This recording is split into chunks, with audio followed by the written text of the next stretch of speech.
Hello everyone. Today, let's start our history chapter 7, Weaver, Iron Smelter and Factory Owner. Today we have our topic, who were weavers. So let us provide for a while how all these change affected Indian economy, and many of these, the decline of Indian handicraft or Indian crafts industry affected the weaver most. The weavers, those were involved in particular skill. The weaver often belong to the communities that specialize in weaving. Their skill were passed on from one generation to the next. पुश्तैनी काम बोलते हैं, पुश्तैनी काम है.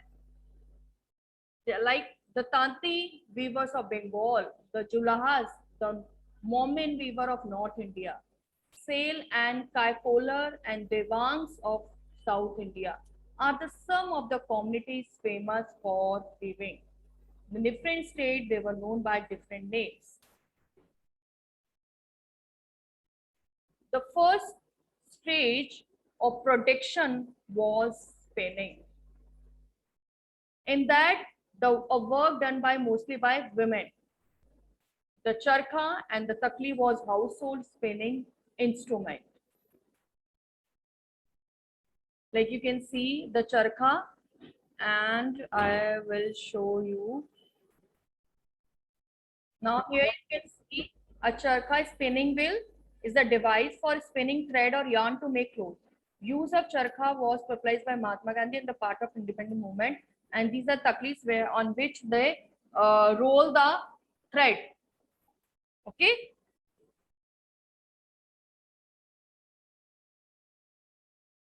So these people were used charkha and takli were household spinning instrument by which they first stage of protection was spinning, and it was done by the use of the local or household spinning instrument, that is charkha and takli.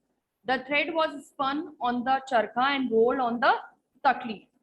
When the spinning was over, the thread was woven into cloth by the weavers. So there are the weaver, those are turned the thread into cloth. In the most communities, weaving was a task done by men. Now after that, the cloth is go for the next step, that was for dyeing. So those people were involved in dyeing activity. The thread was dyed by the dyers, and these dyers were known as rangareys. For the printed cloth of weaver needed to have the specialized block printer, known as those use block to print the cloth, that printers, those in people known as cheapigars. Handloom weaving and the occupation associated with it provided livelihood to millions of Indians. The handloom industry, many people were involved. It was a source of income and the livelihood of the many of people. With the decline of handloom, textile industry, all such people were rendered jobless. Now let's talk about the decline of Indian architecture. Indian textile. Now the circumstances leading the growth of modern industry in India. As discussed above, the most goods were manufactured by the small scale industry and which were managed by the individual artisan and craft person. Handloom was the chief industry.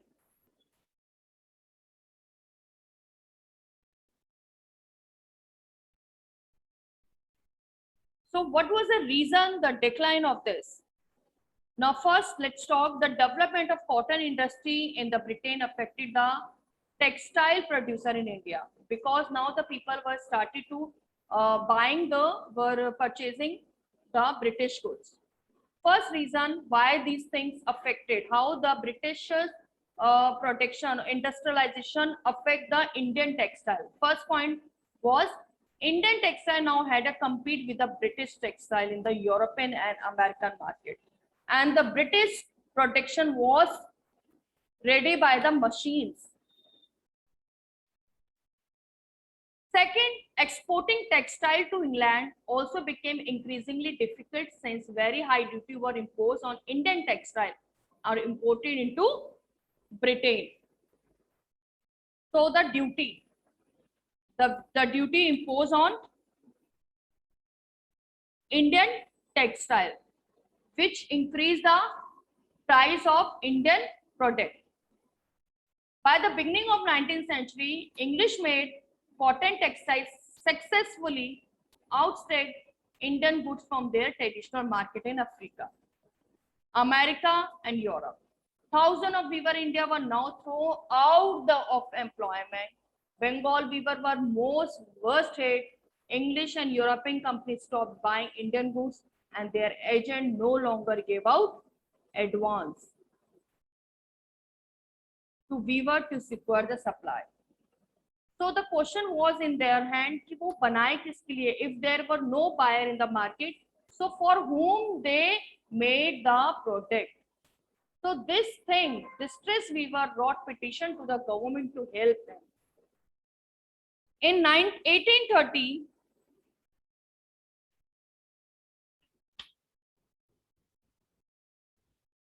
the Britishers' cotton clothes flooded Indian market. In fact, 1880, two-thirds of all cotton clothes worn by Indian were made by the clothes produced in Britain.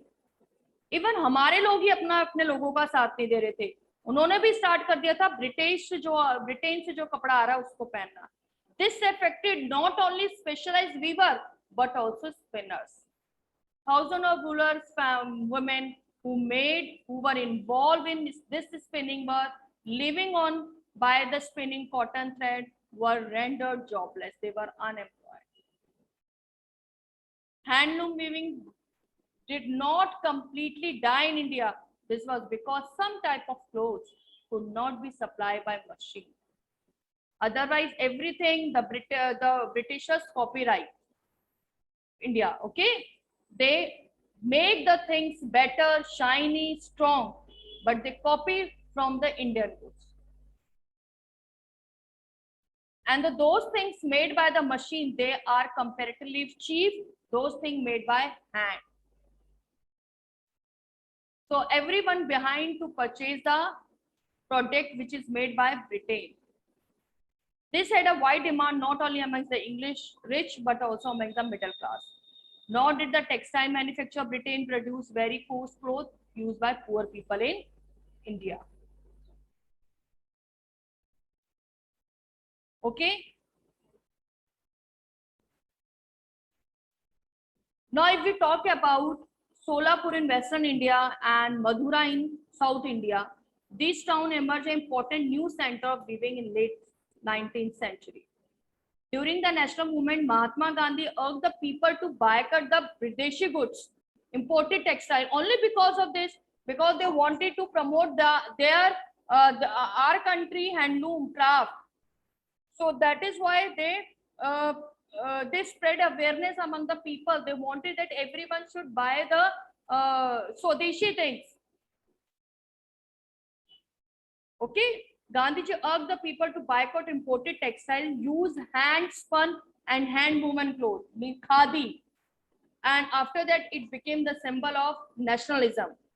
Charkha came to represent India, and it was put at the center of tricolor flag of Indian National Congress, adopted in 1931.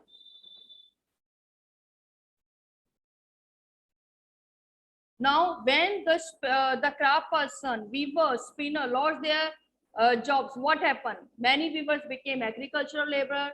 Some people were involved or joined the factories. Some migrated in city in search of work, and few were sent to or went out to country to work in plantation in Africa or South America.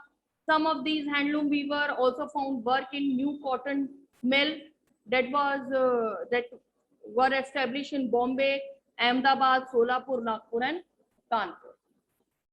So in this way, the decline of handicraft and handloom happened, and the people throughout there generation और there पुश्तैनी जो काम था उसको छोड़ दिया उन्होंने।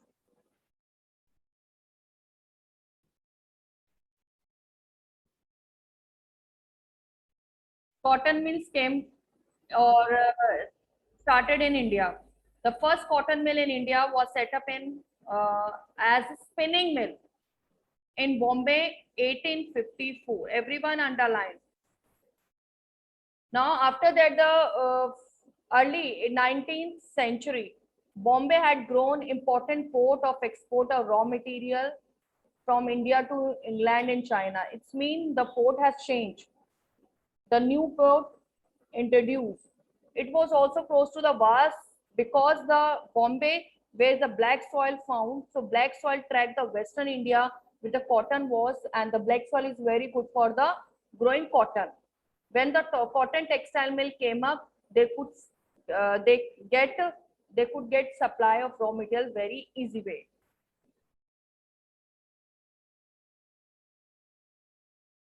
In 1900, 84 mills started operating, which were operating in Bombay. Many of these honored by or established by Parsi and Gujarati businessmen who had made their money through their trade with China. So they had a trading relationship with China. Now after that, the mill came up in other cities like Ahmedabad. Okay, so the first mill, that first spinning mill was uh, started in Bombay 1854. But first actual the mill, the cotton mill started in Ahmedabad. It was started in 1861. A year later, the mill was established in Kanpur in the United Province. So after that, it was established in UP.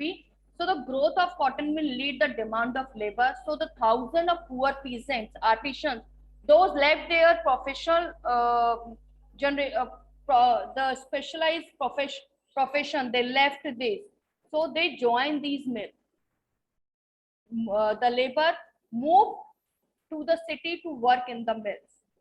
In the few decades for its existence, the textile factory industry in India faced many problems. The problem like that it becomes difficult to compete with the cheap textile which was imported from the Britain.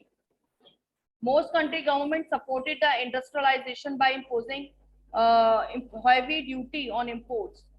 This elimination competition and protected infant industry.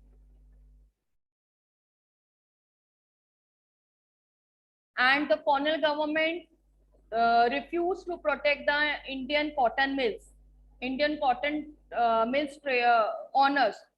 So they imposed heavy duty on it. The first major sprout in development of cotton factory production in India. Therefore, a First World War, the textile import from Britain declined, and India factory were called upon to produce cloth for military supply. In this way, the First World War the beneficial for cotton mill worker because the great demand of supply of the for the military supply asked by the company from the cotton mill owner.